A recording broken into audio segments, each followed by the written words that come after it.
उमर अब्दुल्ला का साफ संदेश, राज्य का दर्जा बहाल करने के लिए भाजपा से गठबंधन करने की बजाय इस्तीफा दे दूंगा। सरकार बनी रही या चले, मैं किसी भी तरह का राजनीतिक समझौता नहीं करूंगा।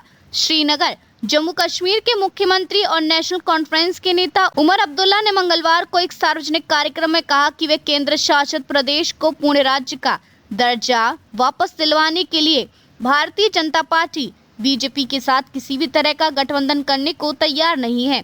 अगर ऐसा करना आवश्यक हुआ तो वे मुख्यमंत्री पद से इस्तीफा दे देंगे। उन्होंने स्पष्ट किया कि वे राजनीतिक सिद्धांतों और अपने संवैधानिक प्राथमिकताओं के लिए समझौता नहीं करेंगे। उमर ने कहा कि पिछले साल के चुनावों के बाद हमारे पास भाजपा के साथ गठबंधन करने का विकल्प था, जिसका प्रयोग 2015 में किया गया था। अगर मैं चाहता तो भाजपा को सरकार में शामिल कर लेता, जैसे 2015 में दिवंगत मुफ्ती सैयद और 2016 में महबूबा मुफ्ती ने किया था। उन्होंने ये भी कहा कि भाजपा को शामिल किए बिना भी उनकी सरकार बन सकती थी, क्योंकि कांग्रेस और नेशनल कॉन्फ्रेंस भाजपा को सरकार से दूर रखने के लिए पीडीपी को समर्थन देने को तैयार थी। मुख्यमंत्री ने अपना ठोस रुख समझाने के लिए यह भी कहा कि अगर भाजपा को सरकार में शामिल किया गया होता तो उन्होंने उपहार के रूप में तुरंत हमारा राज्य का दर्जा बहाल कर दिया होता, परंतु उन्होंने जो नीतिगत और नैतिक चिंताएं जताई वे स्पष्ट रही। भाजपा के साथ गठबंधन करके राज्य का दर्जा हासिल करना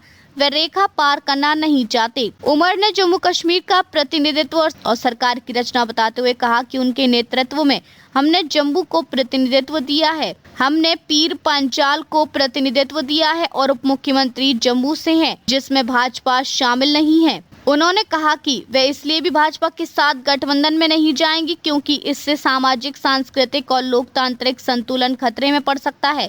शांतिवादी रास्ता और लद्दाख के हालात का हवाला। उमर अब्दुल्ला ने यह भी साफ कहा कि वे राज्य का दर्जा पाने के लिए सड़क पर उतरने और बड़े आंदोलन के रास्ते पर जाने के पक्ष में नहीं है। उन्होंने लोगों को चेतावनी दी है कि जो लोग मुझसे कहते हैं कि आप राज्य का दर्जा बहाल करने के लिए विरोध करने के लिए सड़कों पर क्यों नहीं उतरते, उन्हें लद्दाख की स्थिति देखनी चाहिए। आप कितने युवाओं का खून बहते देखना चाहते हैं, मैं इसके लिए तैयार नहीं हूँ। उन्होंने कहा कि राज्य का दर्जा लोकतांत्रिक और शांतिपूर्ण तरीके से संविधान और कानून के दायरे में हासिल किया जाएगा। यह दावा और संदर्भ उस समय के हालात से मेल खाते हैं जब लद्दाख में हालिया घटनाओं और सेना संबंधी घटनाओं के बाद प्रशासनिक जवाबदेही और बल के इस्तेमाल पर चिंता बढ़ी थी और उम्र देकर हिंसा के जोखिम की तरफ ध्यान दिलाया। पृष्ठभूमि राज्य बनाम केंद्र शासित प्रदेश, इतिहास और संवैधानिक रेखा।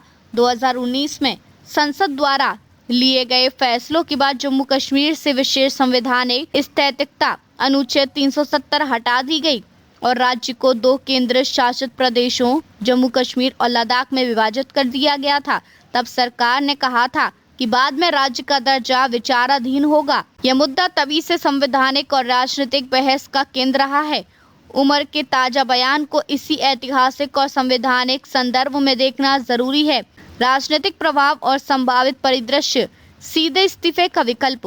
उमर के इस्तीफे की परिकल्पना का अर्थ यह हो सकता है कि नेशनल कॉन्फ्रेंस नेतृत्व सत्ता संतुलन और वैचारिक सीमाओं पर मजबूती से टिके रहने का संकेत दे रहा है। अगर वे इस्तीफा देते हैं तो राज्य में अगले कदम नया मुख्यमंत्री, संभावित गठबंधन या विधानसभा में नए समीकरण भाजपा केंद्र की भूमिका पर निर्भर करेंगे। बीच का रास्ता। संवैधानिक दायरा और दबाव। राज्य सरकार सीमित दबाव और लोकतांत्रिक कदम उठा सकती है। रचनात्मक राजनीतिक संवाद, उच्चतम न्यायालय में कानूनी चुनौतियां और संसद में लंबी राजनीतिक बहसें। उमर का आश्वासन है कि वे कानून और संविधान के दायरे में लड़ेंगे। यही रणनीति सुझाता। स्थानीय और राष्ट्रीय राजनीति पर असर।